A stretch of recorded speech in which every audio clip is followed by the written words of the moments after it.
the question is, what after assessment? Now we understand that we are at this particular stage where we do not have policies, or the policies are at a draft stage, or 60% of the infrastructure is available only to cater to 60% of the waste that is generated. Now, where do we go about it, right? From there, how do we plan on the infrastructure?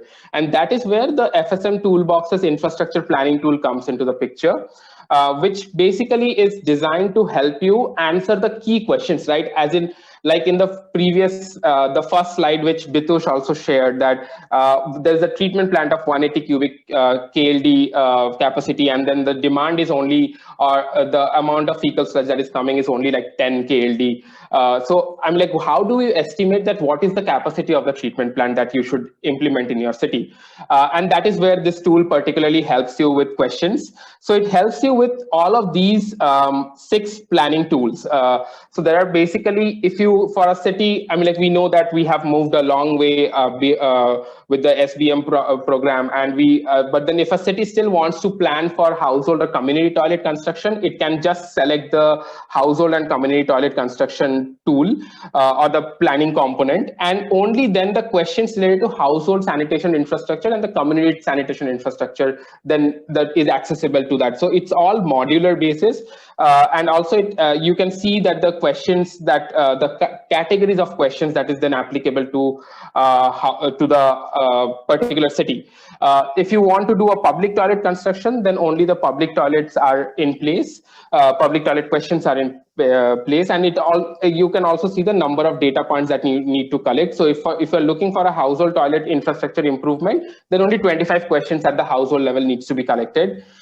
Similarly, for vehicle procurement, so if you want to understand how many vehicles do I need for my city to manage my field liquid waste that is safely being generated, then it will help you answer that how many vehicles you need, what should be the capacity of each of those vehicles. Finally, with the treatment plant size as well, that depending on the population, depending on the households that are dependent on septic tanks and or twin pits or single pits, what is the fecal sludge generated in your city, and what should be the capacity of the treatment plant. And then finally, we are also looking at now a lot of cities are also coming up with clustering of towns, so that we know that there is a nearby STP or there's a nearby FSTP. Then what is the potential of having of utilizing those existing facilities in the region? And it also helps you with that particular answering that particular planning question. Now, what are the key steps in developing this particular this particular FSM plan? So we know these are the few steps, right? We need to prepare questions. We need to understand what, like as city engineers or city officials, we would need to understand which catchment I am looking into, or understand how much with what should be the sample size for my city. And then I have to engage enumerators, train them, have a data collection mobile application through which I can collect the data from the field, then analyze the set data, come back to my office or analyze the data, and then I also have to develop a report or a DPR as we usually see it. So these are all of the steps that is usually followed. The tool basically helps automate like 4 of the 6 crucial steps. The only thing is, and also with data collection, the tool also comes with a linked mobile application, which can help you collect data, track online data, and then review data on the platform. The only thing you need to do is, as city officials or city engineers, that you need to understand what the catchment should be, or where should you focus your intervention to in your city. It can be for the entire city, it can be for only a few catchment or zones of your city. And then you need to engage enumerators and train them on the questions or understand what the questions mean.